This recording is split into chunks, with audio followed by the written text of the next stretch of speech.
नमस्कार दोस्तों, आप लोगों का स्वागत है हमारे इस YouTube चैनल पे। तो दोस्तों, जैसा कि आप लोगों ने मैलांचल उपन्यास के 5 भाग पढ़ लिए होंगे, पूरे विस्तार से हम मैलांचल आंचलिक उपन्यास फणीश्वरनाथ रेणु जी का है जो उसका विस्तार से अध्ययन कर रहे हैं। ये हमारे MP वर्ग की मुख्य परीक्षा में हिंदी के लगा हुआ है उपन्यास पाठ्यक्रम में। तो दोस्तों, आज इसी क्रम में हम इसका 6वां अध्याय पढ़ेंगे। तो आप लोगों ने पुराने 5 वीडियो देख लिए होंगे, उसके बाद ही देख रहे होंगे 6वां वीडियो, ऐसा मैं उम्मीद करता हूँ। तो चलिए दोस्तों, ज़्यादा समय नहीं बर्बाद करते हैं, अपने विषय पर आते हैं। बालदेव जी को रात में नींद नहीं आती है। मठ से लौटने में देर हो गई थी। लौटकर सुना खिलावन भैया की तबीयत खराब है, आंगन में सोए हैं। यदि कोई आंगन में सोया रहे तो समझ लेना चाहिए कि तबीयत खराब हुई, बुखार हुआ है या सर्दी लगी है अथवा सिर दर्द कर रहा है। जिसको आंगनवाली मतलब पत्नी ही नहीं, वह आंगन में क्यों सोएगा। आंगन में सोने का अर्थ है आंगनवाली के हाथों की सेवा प्राप्त करना। खाने के समय भौजी से मालूम हुआ पेट में बाय हो गया है। कड़वा तेल लगाकर पेट ससराते समय गौ गौ बोलता था। भौजी भी बहुत अनमनी थी और दिनों की तरह बैठकर बातें नहीं की भौजी ने। भौजी बोरसी मतलब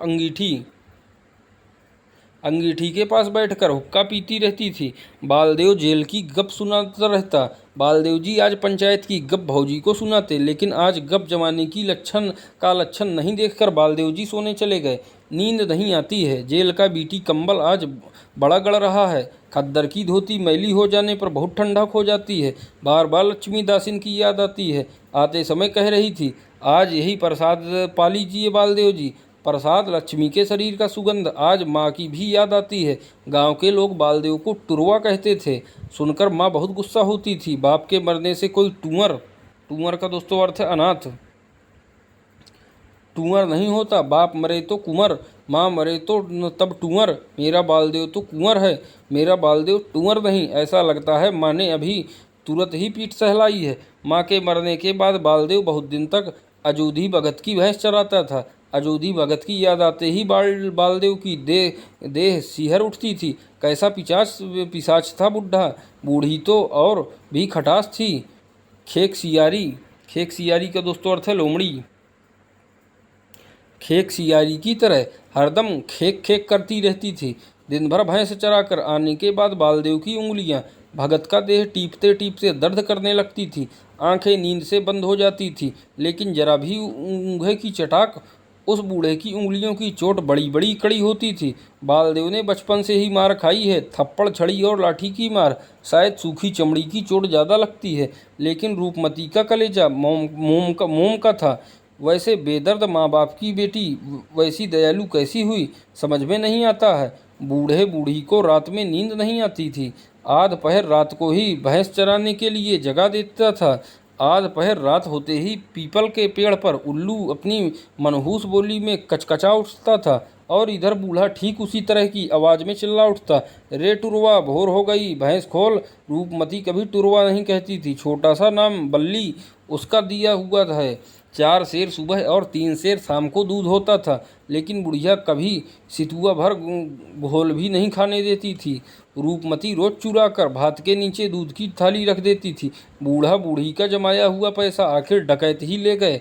इस बार रूपमती को देखा था। बहुत दिन बाद ससुराल से आई थी। 3 बच्चे हैं। बड़ी बेटी ठीक रूपमती जैसी है, ठीक वैसी ही हंसी। याद आती है माए जी की। माए जी रामकिशन बाबू की स्त्री। पहल सभा हुई थी चंदन पट्टी में। सभा में रामकिशन बाबू, उनकी स्त्री चौधरी जी और तिवारी जी आए थे। अलबत्त रूप था रामकिशन बाबू का, बड़ी बड़ी आंखें।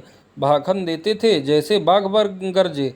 सुनते हैं जब वकालत करते थे तो बहस करने के समय पुरानी कचहरी की छत में पलस्तर झड़ने लगता था। क्या मजाल की हाकिम उनके खिलाफ राय दे दे, लेकिन महात्मा जी का उपदेश सुनकर एक ही दिन में सब कुछ छोड़ छाड़ दिया।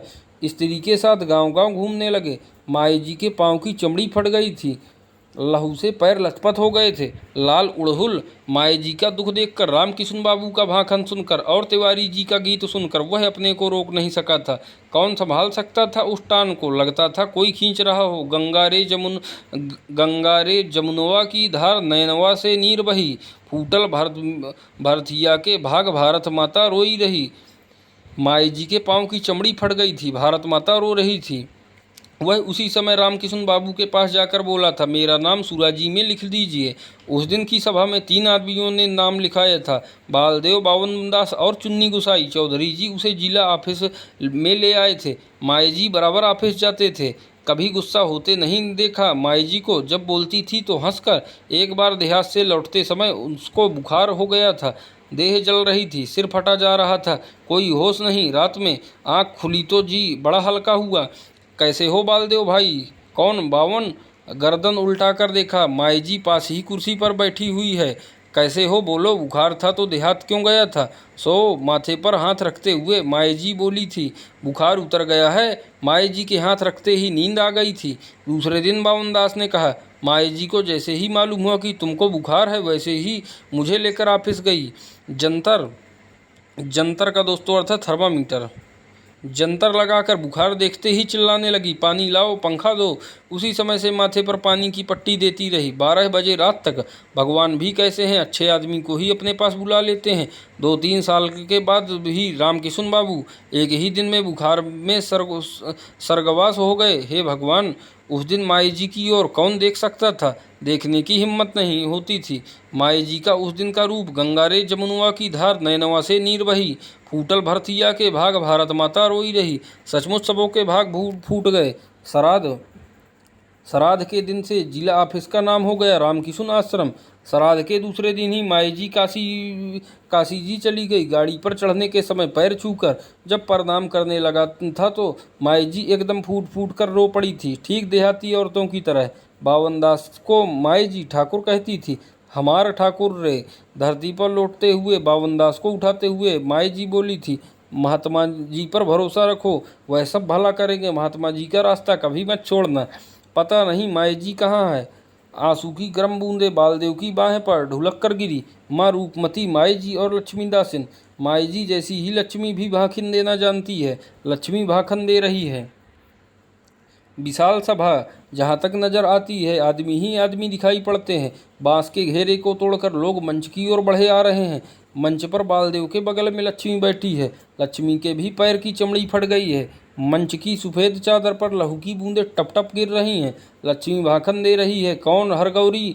हरगौरी लक्ष्मी के गले में माला डालने के लिए आगे बढ़ रहा है। लक्ष्मी माला नहीं पहनती है, माला लेकर बालदेव को पहना देती है, गेंदे के फूलों की माला। फूल से लक्ष्मी के शरीर की सुगंधी निकलती है। भीड़ मंच की ओर बढ़ी जाती है। हरगौरी आगे बढ़ाया है, लक्ष्मी को पकड़ रहा है। बालदेव चिल्ला रहा है लेकिन आवाज़ नहीं निकल रही है। लोग हल्ला कर रहे हैं। बहुत जोर लगाकर बालदेव चिल्लाता, हरगौरी बाबू, गंधी माता की जय जय। बालदेव हड़बड़ाकर उठता है, आंखें मलते हुए बाहर निकल आता है। सवेरा हो गया है। गांव भर के नौजवानों को बटोरकर जुलूस बनाकर कालीचरण जय जयकार करता हुआ जा रहा है। वाह रे कालीचरण, बुद्धिमान है, बहादुर है और बुद्धिमान भी। यह पुलोग्राम, पुलोग्राम का अर्थ है प्रोग्राम। पुलोग्राम कब बनाया था? रात में ही शायद। जरूर मेरीगंज की चंदन पट्टी की तरह नाम करेगा। और भोर का सपना। खिलावन भैया, कैसी तबीयत है? तुम रात में कब लौटे? कहाँ देर हुई? सिपहिया टोली में कायस्थ राजपूत की जोड़ी मिल गई। अब क्या है? सुराज हो गया। लेकिन भाई बालदेव, हम ठहरे सीधे साधे आदमी। कलिया पर नज़र रखना, उसमें और भी बहुत गुण हैं। सो तो तुमको मालूम ही हो जाएगा। किसी किस्म का उपद्रव करेगा तो हम जिम्मेदार नहीं। पीछे यादव टोली के मुखिया के ऊपर बात नहीं आवे। हाँ भाई, कायस्थ और राजपूत का क्या विश्वास। खिलावन किसके ऊपर अपना दिल का बुखार उतारे, समझ नहीं पा रहा था। भैंस चरवाहा भैंस दूहने के लिए बर्तन ले आया था। खिलावन आज भी अपने ही हाथों भैंस दूहता है। उसका कहना है भैंस के थन में 4 आदमी के हाथ लगे कि भैंस सूखी। चरवाहा पर बिगड़ पड़ा साला। अभी भैंस थिराई भी नहीं है कि नहीं है, दूहने के लिए हल्ला मचा रहा है। पूड़ी जलेबी क्या अभी ही बट रही है? जीभ से पानी गिर रहा है। प्रणाम जोतकी काका। जोतकी जी कान पर जनेऊ टांगे, हाथ में लोटा लटकाए इनारे से इनारे की ओर जा रहे हैं। खिलावन ने टोका, आइए यहीं पानी मंगवा देते हैं। खिलौन बाबू, गांव में तो सुराज हो गया है, देखते हैं। अच्छा देखिएगा, गांव के लौंडे सब आज फुच्च फुच्च कर रहे हैं। क्षुद्र नदी चली भरी उतराई, जस थोरे धन खल भौराई। ऐसा ही सिमरबनी में भी हुआ था। हमारे मामा का घर सिमरबनी में ही है। आज से 10-12 साल पहले की बात कहते हैं। हम मामा के यहाँ गए थे। मामा के बड़े पुत्र का यज्ञोपवीत था। प्रातःकाल उठ के देखते हैं कि गांव भर के लौंडे इसी झंडा पतक्का लेकर इनकिलास जिंदाबाद करते हुए गांव में घूम रहे हैं। मामा से पूछा कि मामा क्या बात है, तो मामा बोले कि गांव के सभी लड़कों ने वोल्टियरी में नाम लिखा लिया है। इनकलाब जिंदाबाद का अर्थ है हम जिंदाबाग हैं। जिंदाबाग भी उसी शाम को देखा। स्कूल से पश्चिमी कांग्रेसी तिवारी नीमक कानून बनाने वाला था। बड़े बड़े चूल्हे पर कड़ाहियों में चिकनी मिट्टी और पानी डालकर खौला रहे हैं। खूब गीत नाद झंडा पताका। पूछा कि यह क्या है भाई, तो कहा कि नीमक कानून बन रहे हैं। नमक कानून को नीमक कानून दोस्तों कहा गया है। हम भी खड़ा होकर तमाशा देखने लगा। इसी समय हल्ला हुआ, दरोगा आ रहा है। स्कूल के हाथा से एक टोपा वाला और 4-5 लाल पगड़ी वाला निकला। बस फिर क्या था, जिंदाबाद आ गया। जिंदाबाद को जिंदाबाद कहा गया है। जो जिस मुंह से खड़ा था उधर ही भागा, एक दूसरे के ऊपर गिर रहा है। कहाँ झंडा, कहाँ पताका और कहाँ इनकलाब जिंदाबाद। दरोगा साहब तिवारी को पकड़ कर ले गए। इसके बाद गांव के घर घर में घुसकर खन्ना तलाशी।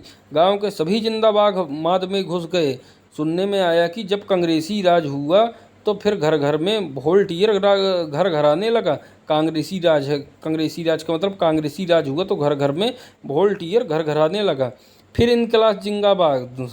पुलिस दरोगा को देखकर और जोर से चिल्लाते थे सब, लो भाई चिल्लाओ, तुम्हारा राज है अभी। पुलिस दरोगा मन ही मन गुस्सा पी कर रह गए। पिछले मोमेंट में जिंदाबागों ने जोश में आकर अड़गड़ा जला दिया, कलाली लूट लिया। दूसरे ही दिन 4 लॉरी में भर के गोरा मिलिट्री आया और सारे गांव में जला पका लूट पीट कर 1 ही घंटा में ठंडा कर दिया। 50 आदमी को गिरफ्तार किया मतलब 2 को तो मारते मारते बेहोश कर दिया, 1 को किरीच भोंक दिया। अंग्रेज बहादुर से यही दुग्गी तिग्गी लोग पार पाएंगे। बड़ा बड़ा घोड़ा बहा जाए तो नट घोड़ी पूछे कितना पानी। अंग्रेज बहादुर ने अभी फिर ढील दे दिया। सब उछल कूद रहे हैं। इस बार बिगड़ेगा तो खोप सहित कबूतरा है। खोप सहित मतलब तोप सहित। नहीं जोतकी काका, अब वैसा नहीं हो सकता। बालदेव इससे आगे नहीं सुन सका। पिछले मोमेंट में सरकार का छक्का छूट गया है। सिमर बनी के बारे में आप जो कह रहे हैं सो आप इधर सिमर बनी गए हैं नहीं, तब क्या देखिएगा। एक बार वहां जाकर देखिए। अस्पताल, स्कूल, लड़की स्कूल, चरखा सेंटर, रायबरेली मतलब लाइब्रेरी क्या नहीं है वहाँ। घर घर में ABCD पास। शिवानंद बाबू को जानते हैं, उनका बेटा रमानंद हम लोगों के साथ जेल में था, अब हाकिम हो जाएगा, पक्की बात। खिलावन भी कुछ कहना चाहता था कि चरवाहे ने पुकारा, पाड़ा भैंस पी रही है। खिलावन भैंस दूहने चला गया। बालदेव के पास बेकार बहस करने के लिए समय नहीं है। गांव में जय जयकार हो रहा है, गंधी महात्मा की जय। तो दोस्तों ये हमारा मैलांचल उपन्यास का 6वां अध्याय था। अगले वीडियो में दोस्तों हम इसके 7वें अध्याय में मिलते हैं। तब तक आप लोग अपना अध्ययन जारी रखिए। तब तक के लिए धन्यवाद दोस्तों।